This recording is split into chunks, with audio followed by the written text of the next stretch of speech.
নানা রকম ঘটনার দিকে আমাদের মনোযোগ, তাই ঢাকা দক্ষিণ সিটি কর্পোরেশনকে ঘিরে যা হচ্ছে সেটার দিকে হয়তো খানিকটা মনোযোগ এখন কম, যদিও একসময় এটা খুবই মনোযোগের কেন্দ্রে পরিণত হয়েছিল।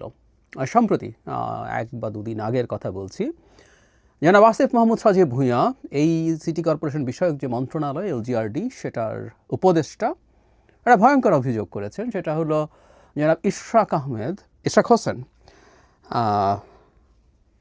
ক্রিমিনাল অফেন্স করছেন।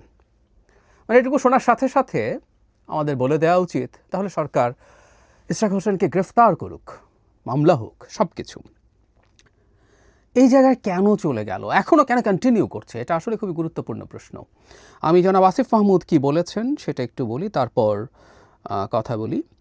তিনি বলছেন উনি অফিসিয়াল কোনো দায়িত্ব নেননি। ওনার এটা BBC বাংলাকে বলছেন, নেতাকর্মীদের নিয়ে গিয়ে নগর ভবনের মিলনায়তন অফিস দখল করেছেন। তবে নাগরিক সেবা বিঘ্নিত করা আরও বাড়লে অবশ্যই আমাদের বাধ্য হয়ে কোনো কঠোর ব্যবস্থায় যেতে হতে পারে বলে হুঁশিয়ারি উচ্চারণ করেছেন। এবং তার বিরুদ্ধে অভিযোগ হচ্ছে তিনি সরকারি কাজে বাধা দিচ্ছেন। এটা হলো তার অভিযোগ। এটা একটা ক্রিমিনাল অফেন্স হিসাবে আমাদের পেনাল কোডে আছে, সেটাই তার অভিযোগ। এখন সর্বশেষ আমরা জানি জনাব ইশরাক হোসেন সিটি কর্পোরেশনে গেছেন, সেখানে তিনি মাননীয় মেয়র এরকম একটা ব্যানার লেখা জায়গায় তিনি ওখানকার কর্মচারীদের সাথে মত বিনিময় করেছেন। শুধু তাই না, তিনি এর আগে যেসব মুভমেন্ট করছিলেন সেখানে সিটি কর্পোরেশনের গেইটে তালা দেয়া, বিভিন্ন রুমে তালা দেয়া, এসব ঘটনা আছে। এবং জনাব আসিফ মাহমুদরা যদি মনে করেন যে তারা এরকম একটা কেস ফ্রেম করবেন, করতে পারেন, অন্তত প্রাথমিকভাবে সেটা তারা বলতেও পারেন। কিন্তু এই জায়গায় গেল কেন, এবং বিশেষ করে মানে এই জিনিসটা একটু সারপ্রাইজিং আমি বলবো যে প্রধান উপদেষ্টার সাথে জনাব তারেক রহমানের বৈঠকের পরও এটা কন্টিনিউ করছে। আমরা একটু পেছনে যাই এবং আমি এটা খুব দ্ব্যর্থহীন ভাষায় বলতে চাই, সেটা হলো ইশরাক হোসেনকে এই দায়িত্ব দিচ্ছে না সরকার নিজে এবং প্রধান উপদেষ্টা এটার অংশ।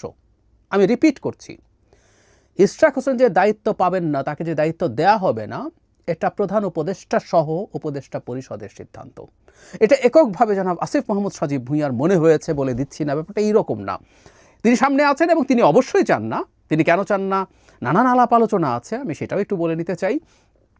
খুব সম্প্রতি গতকালই সম্ভবত একটা অডিও রেকর্ড আমাদের সামনে এসছে, যেখানে গাজীপুরের মেয়র নিয়োগের জন্য, প্রশাসক নিয়োগের জন্য বিরাট অঙ্কের ঘুষ লেনদেনের আলাপ আছে।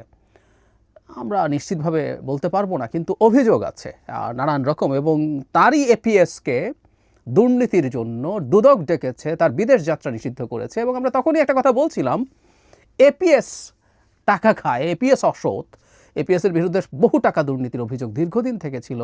কিন্তু তিনি যার APS, তিনি একেবারে পুত পবিত্র, তার চরিত্র ফুলের মতো পবিত্র, এটা তো হওয়ার কথা না। সুতরাং জনাব আসিফ মাহমুদের বিরুদ্ধে আসলে অভিযোগ অনেক দিন থেকেই ছিল। তাহলে জনাব ইশরাক যদি এখানে দায়িত্বে না থাকেন, এখানে যদি প্রশাসক নিয়োগ করা যায়, এই নিয়োগ বাণিজ্য হতেও পারে। আমি কনফিডেন্টলি বলছি না, এটাও একটা ব্যাখ্যা হতে পারে, এখানে প্রভাব রাখার চিন্তা হতে পারে। কিন্তু যে কথাটা বলছিলাম, এটা আদতে প্রধান উপদেষ্টা সহ উপদেষ্টা পরিষদের সিদ্ধান্ত। কারণ দিনের পর দিন এটা নিয়ে সংকট চলছে। প্রাথমিকভাবে নগর ভবনের ওখানে গিয়ে জনাব ইশরাকের সমর্থকরা সেখানে বিক্ষোভ দেখাচ্ছিলেন, সেখানে একটু চাপ তৈরি করার জন্য তারা তালা দিচ্ছিলেন গেইটে, বিভিন্ন রুমে। তারপর 2-3 দিন তারা রাস্তা ব্লকও করেছিলেন। সো এই যে জনজীবনে যে দুর্ভোগের কথা বলা হয়, সব কিছু যখন হচ্ছে, এটা নিশ্চয়ই উপদেষ্টা পরিষদের মিটিংয়ে আলোচিত হয়েছে। আমরা নিশ্চয়ই জানি যখন উপদেষ্টা পরিষদ বসে তখন বিভিন্ন মন্ত্রণালয়ের গুরুত্বপূর্ণ সিদ্ধান্তগুলো, গুরুত্বপূর্ণ ইস্যুগুলো নিয়ে উপদেষ্টা পরিষদ কালেকটিভলি সিদ্ধান্ত নেওয়ার চেষ্টা করেন। তো সেই কাজ তো নিশ্চয়ই তারা করেছেন। সেই কাজ তারা যখন করতে যাচ্ছেন তখন খুব স্বাভাবিকভাবে ইস্যু এসেছিল। এবং জনাব আসিফ মাহমুদ সজীব ভূঁইয়া যদি এককভাবে কাজটা করে এবং সেটা যদি ঠিক বলে মনে না করে উপদেষ্টা পরিষদ, তাহলে তো খুব স্বাভাবিক কথা যে তাকে বলা হতো যে জনাব ইশরাককে শপথ দিয়ে দিন। কিন্তু সেটা তো হয়নি। তার মানে উপদেষ্টা পরিষদের পেছনে আছে। আবার একই সাথে জনাব ইশরাক যখন এটা করছেন, সেটা দলের সিদ্ধান্ত কতটা জানি না, কিন্তু দলের এন্ডোর্সমেন্ট আছে, দলের সমর্থন আছে। ওনার এটা যদি দল পছন্দ না করতো, তাকে নিশ্চয়ই দলের পক্ষ থেকে, দলের সর্বোচ্চ পর্যায়ে থেকে বার্তা দেওয়া হতো যে তুমি থেমে যাও, তুমি আর এটা কন্টিনিউ করো না। এখন আরও বেশ আগেই হতে পারতো সেটা। সুতরাং জনাব ইশরাক শুধুমাত্র তার সিদ্ধান্তে এটা করে বেড়াচ্ছেন তা না।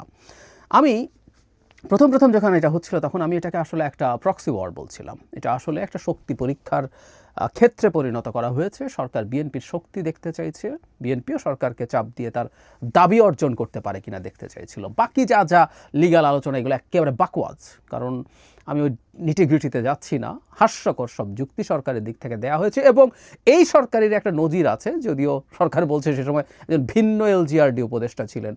এলজিআরডির উপদেষ্টা যদি জনাব হাসান আরিফ, উনি মারা গেছেন, যদি ভিন্ন একজন থাকেন তার জন্য আইন ভিন্ন হবে, তা তো হতে পারে না।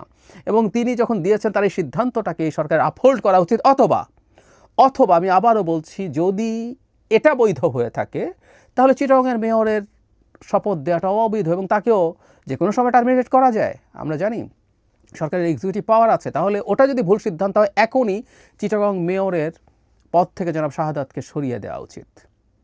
তাদের পাপের এবং ভুলের প্রায়শ্চিত্ত করা উচিত। করবেন না কেন তারা, যদি জনাব হাসান আরিফ ভুল করে থাকেন? আর যদি হাসান আরিফ ঠিক করে থাকেন তাহলে জনাব ইশরাককে কেন শপথ দেওয়া হবে না? সর্বশেষ এমনকি যখন উচ্চ আদালত সর্বশেষ জানিয়ে দিল যে এক্ষেত্রে নির্বাচন কমিশনেরই সিদ্ধান্ত যেটা ছিল সেটাই এখতিয়ার সম্পূর্ণভাবে তারপর শপথ দেওয়া হয়নি। আসলে অপেক্ষা করা হচ্ছিল এই যে সিটি কর্পোরেশনের মেয়রের মেয়াদ সেটা পার হওয়ার জন্য, এবং সেটা যখন পার হয়েছে তখন কিন্তু জনাব আসিফ মাহমুদ বলছেন এখন আর কোনো সুযোগই নাই, কারণ এর মেয়াদই পার হয়ে গেছে। তাহলে এপ্রিলে যখন জনাব ইশরাক হোসেনকে শপথ দেওয়ার জন্য ট্রাইব্যুনাল বলেছে, ট্রাইব্যুনাল যখন প্রথম তাকে মেয়র বলছেন, নির্বাচন কমিশন যখন তার গেজেট প্রকাশ করেছে তখনও শপথ না দেওয়া হয়ে মামলা হয়েছিল। আমরা জানি এখন হাসিনার মতো কাউ জিজ্ঞেস করলে বলবে যে কোনো সংক্ষুব্ধ নাগরিক তো মামলা করতে পারেন। আমরা এটাও জানি হাসিনার সময় এরকম কিছু মামলা করানো হতো তাদের ডিজায়ার ফুলফিল করার জন্য। সো এই মামলাগুলো করানো হয়েছে আসলে এটাকে টেনে এই মেয়াদটা শেষ করার জন্য। খুব ভালোভাবে বুঝি। সুতরাং এই শয়তানিটাও সরকারের দিক থেকে হয়েছে, উপদেষ্টা সহ পুরো সরকারের মধ্যে ইনভলভ ছিলেন এবং শেষ পর্যন্ত এটা করেনি, এবং বিএনপিও তার জায়গা থেকে চাপ দিয়ে গেছে। এবং এটা সত্য, ওই সময় সরকারের সাথে বিএনপির এক ধরনের টেনশন গ্রো করছিল। কিন্তু যেটা সারপ্রাইজিং হয়তো সেটা হচ্ছে প্রধান উপদেষ্টার সাথে বৈঠকের পর জনাব তারেক রহমানের ধারণা করা যাচ্ছিল যে এই টেনশনটা ডিএসকালেট করবে, কিন্তু করেনি, বরং সেটা আক্রমণাত্মক দিকে যাচ্ছে বেশ খানিকটা। এটা বলা যায় জনাব আসিফ মাহমুদ জনাব ইশরাককে হুমকি টুমকি দিচ্ছেন। উনি যদি মনে করেন সরকার যদি কেউ ক্রিমিনাল অফেন্স করছে বলে মনে করেন তাহলে আসলে কথা টথার কিছু নাই, ওই সরকার কেন বক্তব্য দিবে? স্ট্রেট অ্যাওয়ে আমরা সরকারকে এফেক্টিভ দেখতে চাই। জনাব ইশরাককে গ্রেফতার করুন, উনি সরকারি কাজে বাধা দিচ্ছে, উনি ঝামেলা করছেন, তার বিরুদ্ধে মামলা দিন, তার বিরুদ্ধে বিচার শুরু করুন, তাকে গ্রেফতার করুন। You should do that. আমরা দেখতে চাই যদি মুখে কেউ এটা উচ্চারণ করে থাকেন সেটাকে তারা এক্সিকিউট করবেন, কিন্তু তারা এই ধরনের রেটরিক ব্যবহার করছেন, এক ধরনের হুমকি দিয়ে মনে করছেন সরাতে পারবেন। জনাব ইশরাক যেভাবে মেয়র লিখে তিনি বসেছেন, এটুকু পর্যন্ত তার যাওয়া ঠিক হয়েছে কিনা এই সমালোচনা করছেন অনেকে, এই সমালোচনা করা যায়, কিন্তু আমি অন্তত এই পুরো সিনারিওটাতে একটা জিনিস দেখছি, বিএনপি কিন্তু অ্যাক্ট করছে না, বিএনপি রিয়্যাক্ট করছে।